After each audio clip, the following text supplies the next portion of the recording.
বাংলাদেশের প্রধানমন্ত্রী শেখ হাসিনা সীমান্তের কাছাকাছি পৌঁছে গেছেন। তিনি সময় অপেক্ষা করছেন। আপনারা যে দীর্ঘ সময় পার করেছেন 7 মাস 7.5 মাস, তার অন্তিম মুহূর্ত এসে উপস্থিত হয়েছে এবং আপনারা নিশ্চিন্ত থাকুন, কয়েকদিনের মধ্যে অবস্থার সম্পূর্ণ পরিবর্তন হবে এবং আপনারা দেখতে পাবেন যে একটা পরিবর্তিত বাংলাদেশ, যেখানে আবার সূর্যোদয় আবার নতুন করে হবে।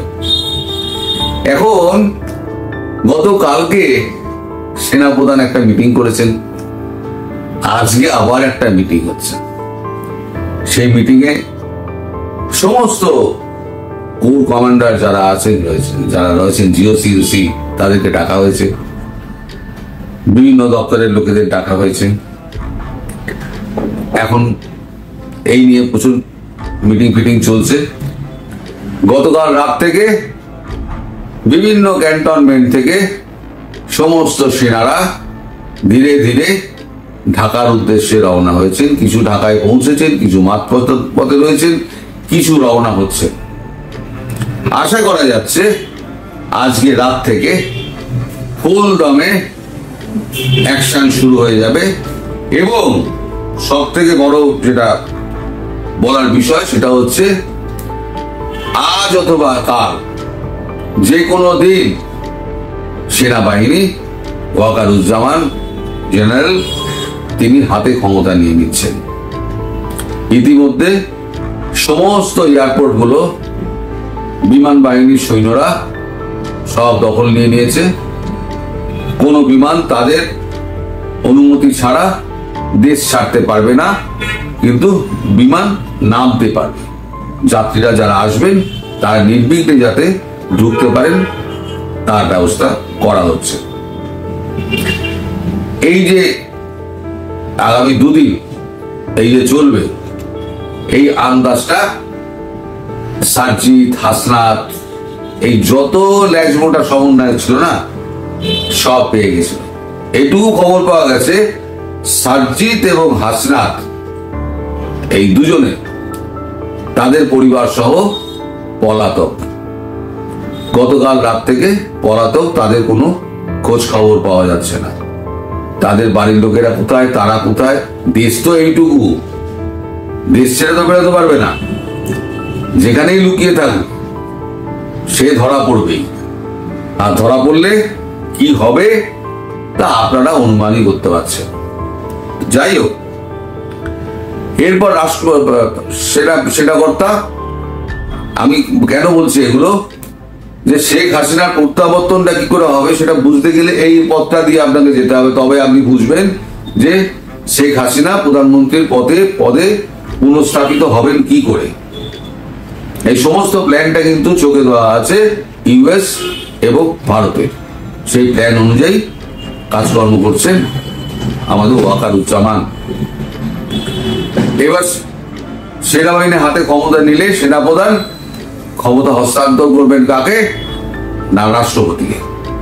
রাষ্ট্রপতি তখন সরকারিভাবে তার ক্ষমতা বলে এমার্জেন্সি জারি করবেন। এমার্জেন্সি জারি করার পর তারপরেতে একটা আইন করে দিয়ে, বিশেষ আইন ক্ষমতা, তার ক্ষমতা বলে তিনি প্রধানমন্ত্রী শেখ হাসিনাকে তার চেয়ারে বসিয়ে দেবেন। তার আগেও কতগুলো কাজ রয়েছে। এখন ক্ষমতা তো অর্পণ হবে। শেখ হাসিনা যেমন আমাদের দেশের মনমোহন সিং, তিনি যখন অসুস্থ হলেন তিনি 6 মাস অফিস যেতে পারেননি। তার একটা বুকে সার্জারি হয়েছিল, অফিস যেতে পারেননি। তিনি কি প্রধানমন্ত্রী থাকেননি? তার আগে যিনি প্রধানমন্ত্রী ছিলেন, তার আগে প্রধানমন্ত্রী ছিল আমাদের বাজপেয়ী সাহেব। সেই বাজপেয়ী সাহেব যখন তার নি রিপ্লেসমেন্ট হয়, তিনি 9 মাস অফিস যাননি, তার প্রধানমন্ত্রীতে চলে গেছিল।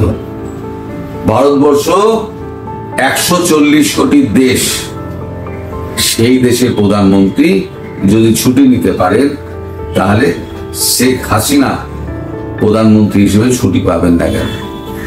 তিনি ছুটি দিতে গিয়েছিলেন, কারণ তিনি তো পদত্যাগ করে যাননি। তিনি এসে আবার ক্ষমতায় বসবেন, ক্ষমতায় বসে তিনি আবার দেশ শাসন করবেন। আমার চিন্তা হচ্ছে এই ইউনূস শাহকে নিয়ে। এই ইউনূস শাহ কি হবে? আপনারা জানেন, বহুদিন আগে থেকেই আমি বলে আসছি যে জ পলায়তি সজীবতী, ইউনূস শাহ আপনি পালান। কিন্তু আমার কথা ইউনূস শাহ বুঝতে পারেননি, এবং তিনি যে দরবার করছেন ভারতবর্ষের কাছে যে একবার দেখা করার জন্য, সেটাই উনি পাবেন না মনে হচ্ছে পাবেন না। কারণ 26 তারিখ, আগামীকাল 26 তারিখ, 26 তারিখে তার তো আজকে 25 তারিখে রাত্রে যাওয়ার কথা।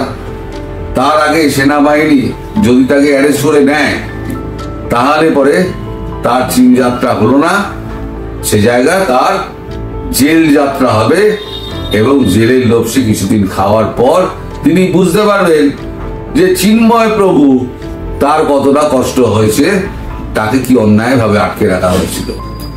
এই যে যত আমাদের আওয়ামী লীগের যত কর্মী, যত হিন্দু মাইনরিটি যত লোকজন রয়েছে, তাদেরকে ধরে ধরে সমস্ত মেরে তাদেরকে জেলে পুরে দেওয়া হয়েছে। এইবারে এরা বুঝতে পারবে যে কত ধানে কত চাল। জেলে ঢোকানো সহজ, কিন্তু জেলে থাকা কিন্তু খুব কঠিন। এখন আমি যখন প্রথম বলতে শুরু করেছিলাম 6 মাস আগে যে শেখ হাসিনা প্রধানমন্ত্রী হিসেবে মার্চ মাসের মধ্যে ফিরবেন, অতি বড় আওয়ামী লীগ সমর্থকও তখন কিন্তু অবাক হয়েছিলেন যে আপনি এই সময় এটা বলছেন কি করে। আমি তো গণৎকার নই, আমি কোথাও একটা খবর পেয়েছিলাম যে এটা 6 মাসের প্রজেক্ট, 6 মাসের মধ্যেই শেষ হবে। শুধু ট্রাম্প আগেই শেষ হয়ে যেত, ট্রাম্প বাবু মধ্যিখানে ঢুকে পড়াতে একটু যা লেট হয়ে গেল, এর বেশি কিছু হয়নি। তবে মার্চের মধ্যেই প্রধানমন্ত্রী ঢুকে যাবেন, অন্তত তিনি আমার কথাটুকু রাখবেন, এটুকু বিশ্বাস আপনাদের প্রধানমন্ত্রীর ওপরে আমার আছে। আর আপনাদের কাছে আমার একটা বিনীত অনুরোধ রইল, আপনারা অতি উৎসাহী হয়ে একেবারেই কোনো সরকারি সম্পত্তিতে হাত দেবেন না, কোনো প্রাইভেট সম্পত্তিতে হাত দেবেন না। এটা হচ্ছে আপনাদের মানে দেশের সম্পদ। ইউনিসের গ্রামীণ ব্যাংক আছে, আপনারা গ্রামীণ ব্যাংকের উপরে চড়াও করবেন না, কারণ গ্রামীণ ব্যাংকটা টিকে থাকলে পরে সরকার ওটাকে অধিগ্রহণ করবে, সরকার অধিগ্রহণ করে সরকার ওটাকে চালাবে। ও যত সুযোগ সুবিধে অবৈধভাবে নিয়েছিল না, সব সুযোগ সুবিধে সুদে আসলে তুলে নেওয়া হবে। গ্রামীণ ব্যাংকের উপরে কোনো হামলা করবেন না, কোনো ব্যাংকের উপরেই হামলা করবেন না, কোনো সরকারি বেসরকারি সম্পত্তির উপরে হামলা করবেন না। আপনাদের বুঝিয়ে দিতে হবে ওদের জাত কি আর আপনাদের জাত কি। বাকি যা আছে সে বুঝে নিন, কিন্তু বাস জ্বালানো, দোকান জ্বালানো, দোকান পুড়িয়ে দেওয়া, বাড়ি পুড়িয়ে দেওয়া, এই জিনিসগুলো করে দেশের সম্পত্তি নষ্ট, অনেক সম্পত্তি নষ্ট হয়েছে, অনেক সম্পত্তি নষ্ট হয়েছে, অনেক লোক বেকার হয়েছে। আর বেকারের সংখ্যা বাড়াবেন না। আপনারা সঠিক পথে থাকুন, সঠিক নেতৃত্ব এবার মানে একটা পরিশ্রুত একটা নেতৃত্ব নিয়ে আসছেন আমাদের আপনার প্রধানমন্ত্রী শেখ হাসিনা, তার উপর আস্থা রাখুন। সেই পরিশ্রুত নেতা নেত্রী যারা আসবেন তারা মানে ক্ষেত্রে স্বনাম ধন্য, তারা এসে দেশের হাল ধরবেন, পেছনে ভারত থাকবে। 2 বছর লাগবে এই বাংলাদেশকে আবার বা পুনরায় তার জায়গায় ফিরিয়ে নিয়ে যেতে। এবি পার্টির যে ফুয়াদ সেদিনকে সেনাপ্রধানকে আক্রমণ করেছেন, রাষ্ট্রপতিকে আক্রমণ করেছেন, এবং চাচ্ছেতাই ভাষায় তিনি যে কথাবার্তা বলেছেন, তারপর তাকে তুলে নিয়ে এসেছেন। নিজু মজুমদারের খবর অনুযায়ী তাকে একটি প্ল্যাটফর্মে নিজু মজুমদার এটা বলেছেন, আমি শুনেছি, তাকে সেনাবাহিনী তাদের দপ্তরে নিয়ে গিয়েছিল নিয়ে গিয়ে 10 বার কান ধরে ওঠবোস করিয়েছে এবং পায়ে ধরে ক্ষমা চাওয়ানো হয়েছে। এবং যখন পায়ে ধরেছে তখন তার পশ্চাৎ দেশে একজন সেনা বেশ কয়েকবার লাথি মারে। তিনি হাত জোর করে ক্ষমা চান এবং বলেন এই ধরনের ধৃষ্টতা তিনি আর কখনো করবেন না। বলে এই খবরটা একটু চারদিকে কিন্তু ছড়িয়েছে এবং তিনি কিন্তু একটা কথা বলে দিয়েছেন যে সেনাবাহিনীকে কলঙ্কিত করার চেষ্টা করবেন না, তার ফল ভালো হবে না। ফলে সেনাবাহিনীর দিকে আঙুল তোলার ব্যাপারটা উনি বন্ধ করেছেন। এখন বিশ্ব তো কিন্তু চোখে কিছু পড়ছে না, আমি কিন্তু এটা বুঝতে পারছি। বিশ্ব তো সেনাবাহিনী কোন রকম কড়া পদক্ষেপের দিকে এখনো পর্যন্ত কিছু যায়নি। তবে 26 তারিখ এখন দেরি আছে, আজকে 25, কালকে 26। এমন হতে পারে যে হয়তো সেফ প্যাসেজ দিচ্ছে ইউনূসকে, যেটা আমি বলেছিলাম, হতে পারে, আবার নাও হতে পারে, এইটা তার মতলব নাও হতে পারে।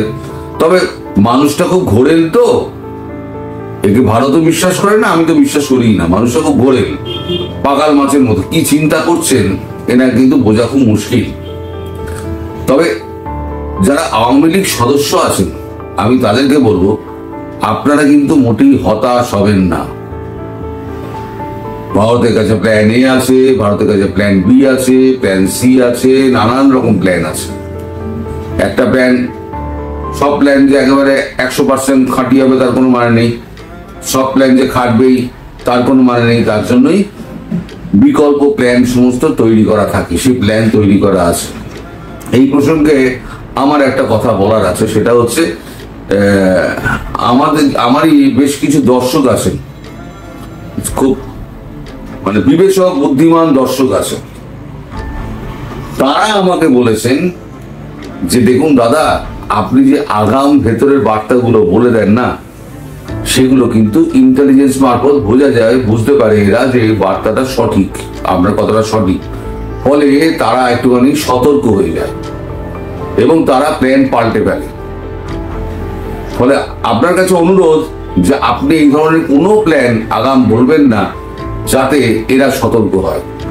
তাদের কথা কিন্তু অনেকটা কিন্তু সত্যিও, আমি যদি যা বলে দিচ্ছি তা যদি সত্যিকার বাস্তবায়ন হয়, এখন দেখেছে 2-4টে বাস্তবায়ন হয়েছে, ফলে তারা কিন্তু একটু সতর্ক হয়ে যায়। তাই আমি আজ থেকে ঠিক করেছি যে গোপন কিছু আমি আর এই প্ল্যাটফর্মে বলবো না, এটা আমি ঠিক করেছি।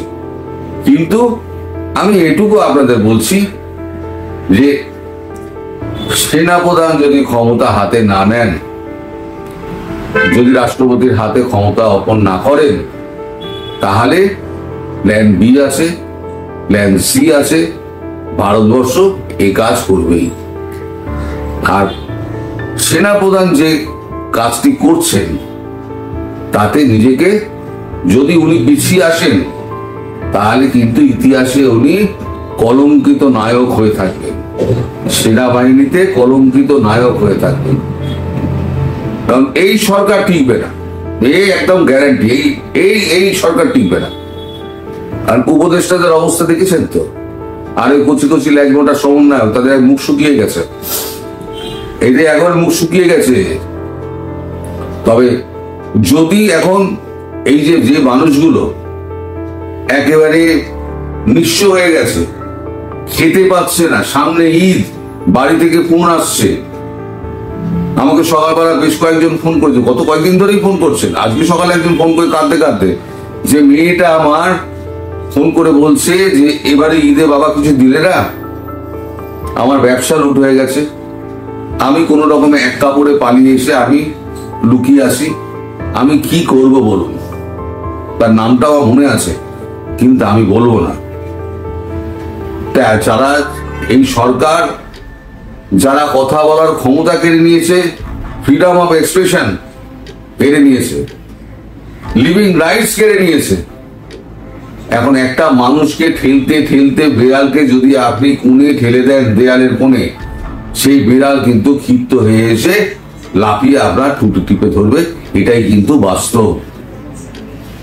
তাহলে যদি কোনো রকম এই ধরনের ঘটনা ঘটে যে আওয়ামী লীগের লোকেরা দেখছে এমনিই মরে যাব, অমনিও মরে যাব, তাহলে আমাদের শেষ হচ্ছে গিয়ে আমাদের অস্ত্র হাতে তুলে নেওয়া। তা যদি হয় তাহলে এর দায় গিয়ে পড়বে কিন্তু সম্পূর্ণ সেনা প্রধানের উপরে। আমি তো ভারত এবং আমি তো ভারতবর্ষে বসে এই দায় কিন্তু সেনা প্রধানের ঘাড়েই চাপাবো। কারণ যে সুবর্ণ সুযোগ বাংলাদেশের সামনে এসছে, সেই সুবর্ণ সুযোগে সদ্ব্যবহার উনি যদি না করেন তাহলে উনি কলঙ্কিত নায়ক হয়েই থেকে যাবেন। এবং আমি নিশ্চিত করছি ভারতবর্ষ কিন্তু ছেড়ে কথা বলবে না, মার্কিন যুক্তরাষ্ট্র ছেড়ে কথা বলবে না। উনি কোথায় পালিয়ে বাঁচবেন উনিই জানেন। কারণ এখানে যারা যারা বিশ্বাসঘাতকতা করছে তারা কিন্তু সব লিস্টেড হয়ে থাকছে। আমি আর বেশি কথা বলবো না, বেশি কথা বলতে গেলে তাহলে হয়তো মুখ দিয়ে অনেক কথা বেরিয়ে যাবে। তাই আজকে থেকে আমি ঠিক করেছি আমি কোনো গোপন কথা আমি বলবো না। আমার কাছে আছে, গোপন খবর নেই তা না, আমার কাছে আছে।